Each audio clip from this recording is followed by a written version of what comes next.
avec le buisson ardent, c'est en fin de compte le processus de délivrance qui va être accéléré. Et donc, Dieu va nous présenter les différentes étapes du processus de délivrance. C'est ce que l'on va appeler le soir du Seder, les 5 paroles de libération. Chamesh leshonot shel geoula. Reprenons le texte. Les 3 premières, Veitzalti, Vegalti, Veotzeti, c'est nous faire sortir d'Égypte. Mais ensuite, Velakarti etrem li le'am, Veiti lachem le'elokim, c'est Matan Torah, c'est la 4e. Et forcément, bien entendu, la 5e, le soir du Seder, c'est le vers de Eliaou, et je vous ferai accéder à la terre d'Israël. Je reprends parce que c'est une idée très importante. Le but n'est pas de sortir d'Égypte, le but c'est de créer une identité juive, de créer une nation juive. Et la sortie d'Égypte, c'est en fin de compte une étape dans le processus de délivrance. Nous allons poser la même question sous une autre forme. Aujourd'hui, pas très loin de Pessah, nous avons Yom Ha'atzmaut. Comment nous positionner par rapport à Yom Ha'atzmaut?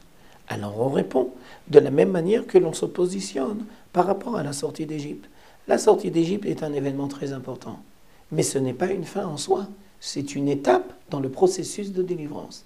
La délivrance n'est pas finale quand on est sorti d'Égypte. On doit encore recevoir la Torah, on doit encore arriver en Eretz Israël, on doit encore créer une société juive régie par les lois de la Torah. Alors on explique, Yom Ha'atzmaut, c'est exactement la même chose.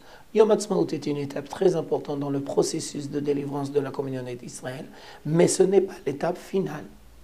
Et donc, il y a un lien entre Yom Ha'atzmaut et la fête de Pessah. Mais je voudrais reprendre le texte de manière un peu plus approfondie. Dieu va participer à la délivrance de la communauté d'Israël et va nous faire partager 10 plaies. Alors on pose la question, pourquoi Dieu a eu besoin de faire les plaies en Égypte? Nous allons expliquer à travers le Maharal, mais aussi le Rav Kook. Première explication. Dieu décide de faire sortir miraculeusement la communauté d'Israël d'Égypte parce qu'il était arrivé à la conclusion qu'on était dans les 49e degrés d'impureté et qu'on ne pouvait pas le faire par nous-mêmes. C'est-à-dire que quand nous sommes dans un niveau moral très bas, Dieu intervient et prend le relais. Et donc le phénomène de délivrance se fait de manière miraculeuse. Mais si nous sommes dans un niveau de spiritualité très élevé, alors nous comprenons, ou nous devons comprendre, que la délivrance doit passer par nos actions, par notre prise de conscience, et c'est nous qui devons participer à notre délivrance de manière très active. On pourra dire les choses de cette manière-là. Une des catastrophes de la communauté d'Israël, c'est qu'ils attendent le Mashiach. Et ils n'ont pas encore compris que le Mashiach, on ne l'attend pas, on le fait venir. Et on le fait venir à travers nos actions. Et on se doit de comprendre que c'est nous qui devons participer au dévoilement de Dieu sur terre. Et c'est nous qui devons faire venir le Mashiach. C'est nous qui devons le demander, c'est nous qui devons œuvrer pour. Et ne pas attendre que. En Égypte, malheureusement, puisque nous étions dans les 49e degrés d'impureté, alors Dieu a décidé de faire les 10 plaies, d'intervenir de manière miraculeuse, parce qu'il savait qu'il ne pouvait pas vraiment compter sur nous. Nous n'étions pas prêts, nous n'étions pas disponibles. On expliquera aussi que les 10 plaies, en fin de compte, c'est toutes les dimensions de la vie humaine. Puisque la première plaie, c'est le sang, c'est-à-dire l'eau, c'est-à-dire l'élément premier de la vie.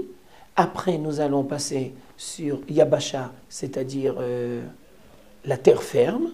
Ensuite, nous allons passer dans le ciel et après les cieux. Alors le Maharal, dans son commentaire sur la Haggadah, va nous dire et attirer notre attention. Est-ce que tu as remarqué qu'il y a une graduation dans les plaies et en fin de compte, les plaies sont là pour nous appeler à réfléchir sur la présence divine de Dieu sur terre qui dirige tout. Et je tiens à expliquer que les 10 plaies, c'est le contraire de la Avodah Zara. En Égypte, il y a la Avodah Zara, c'est-à-dire que l'on voit chaque force de manière séparée. Mais la sortie d'Égypte, c'est-à-dire la délivrance, pas uniquement de la communauté d'Israël, mais la délivrance de Dieu sur terre, c'est Dieu qui se dévoile sur terre. On doit comprendre la présence de Dieu à travers la sortie d'Égypte. C'est la base de la Emouna. Quand Dieu va se dévoiler aux 10 commandements, il va dire Anochi Hashem Elokecha Asher hotzeticha mi'eretz Mitzrayim, puisque faire sortir la communauté d'Israël de l'Égypte, c'est le dévoilement de Dieu sur terre. Alors explique le Maharal, est-ce que tu as remarqué que les 10 plaies englobent en fin de compte toutes les dimensions qu'il y a sur terre? C'est-à-dire que la sortie d'Égypte, c'est Dieu qui fait sortir la communauté d'Égypte. C'est la naissance de la communauté d'Israël, mais c'est aussi la naissance de la Emouna. Et la sortie d'Égypte restera toujours pour la communauté d'Israël le fondement de la Emouna.